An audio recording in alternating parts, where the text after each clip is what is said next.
Hola a todos, mi nombre es Jaime Prieto, soy profesor titular en la Universidad Rey Juan Carlos y aquí les presento mi proyecto de innovación docente de título ¿Saben los estudiantes autoevaluarse? Análisis de la precisión del juicio evaluativo en un trabajo final universitario. En cuanto a la introducción, en el espacio europeo de educación superior existen una serie de competencias que los alumnos tienen que ir adquiriendo. Entre ellas podemos destacar aquella relacionada con desarrollar un espíritu crítico y capacidad de reflexión sobre nuestro propio trabajo. En ese sentido, relacionamos este proyecto de innovación docente con la capacidad de autoevaluarse de forma crítica de los estudiantes. Para ello, lo que se planteó es un proceso voluntario de autoevaluación del desempeño por parte de los alumnos en el trabajo final de una asignatura universitaria. El objetivo era claro, analizar la precisión del juicio evaluativo del alumnado mediante la comparación de la nota que se otorgan los alumnos en su proceso de autoevaluación y la que asigna el docente, clasificando así los perfiles de estudiantes según el grado de coincidencia entre estas dos calificaciones.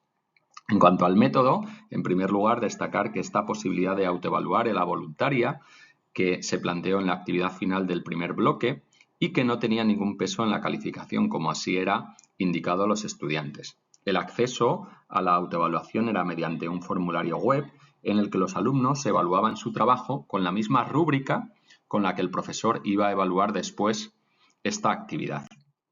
En cuanto a la muestra, en la asignatura Computer Science Applied to Corporations de la Universidad Rey Juan Carlos del grado de Administración y Dirección de Empresas. La muestra era de 96 alumnos inicialmente, participando 50 de ellos, es decir, un 52%. En cuanto al formulario de autoevaluación, aquí tenemos unas capturas de pantallas del mismo. En primer lugar, los alumnos identificaban el grupo y su propio nombre para poder después comparar su nota de autoevaluación con aquella que otorgaba el estudiante. En todo caso, como indicamos anteriormente, los alumnos sabían que era voluntario y que no tenía ningún tipo de incidencia en la calificación final. Aquí vemos algunas de las cuestiones que ellos iban evaluando, autoevaluando en la rúbrica, con tres posibilidades, 0, 5 o 10 para cada uno de los elementos. Así, el procedimiento lo que hizo fue comparar la calificación otorgada por el docente con la nota que se autoasignaba el estudiante en ese proceso de autoevaluación. Ambas en una escala de 0 a 10 puntos. Como decíamos antes, es preciso recordar y subrayar que la rúbrica era conocida por los estudiantes y era la misma, esto es muy importante, que iba a emplear después el docente, en este caso yo mismo, para evaluar la actividad. Así se identificaron tres posibles perfiles. El alumno que se autoevaluaba de forma precisa, aquel que obtenía una diferencia entre menos medio punto y más medio punto con respecto a la calificación que le otorgó el docente. Sobrevalorado, aquellos que obtenían más de 0,5 puntos por encima de la nota entre su autoevaluación y la obtenida por el docente. E infravalorado, aquellos que se situaban más de medio punto por debajo de la nota. Este umbral de más menos 0,5 puntos se adoptó como un margen de referencia habitual empleado en estudios de autoevaluación con escalas numéricas, que representa ese 5% que también a nivel estadístico se suele emplear para establecer diferencias.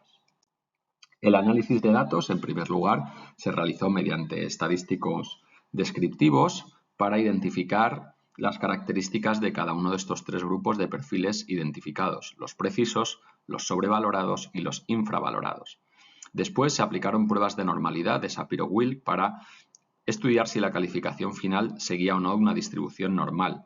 En este caso, los estudiantes precisos tenían una distribución no normal, lo que unido al tamaño reducido del grupo infravalorado, con un n igual a 5, invitó a realizar y por tanto a aplicar pruebas no paramétricas de Kruskal-Wallis. Para estudiar, esta era la pregunta, si existían o no diferencias estadísticamente significativas en las calificaciones finales en función del tipo de perfil autoevaluativo. El nivel de significación estadística se fijó en p menor o igual que 0,05 y para los análisis se empleó el software estadístico SPSS Statistics, versión 28.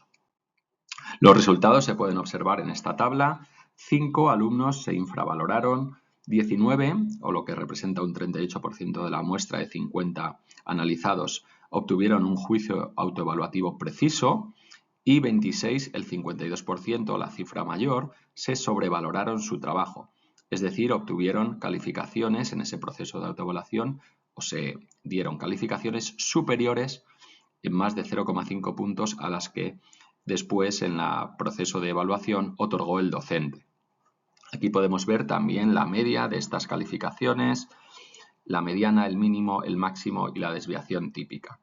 En cuanto a las pruebas estadísticas, la diferencia en el rendimiento final entre estos perfiles fue evaluada mediante Kruskal-Wallis, como decíamos anteriormente, y el resultado fue estadísticamente significativo. Este hallazgo sugiere que el tipo de juicio autoevaluativo está asociado con diferencias en el desempeño académico.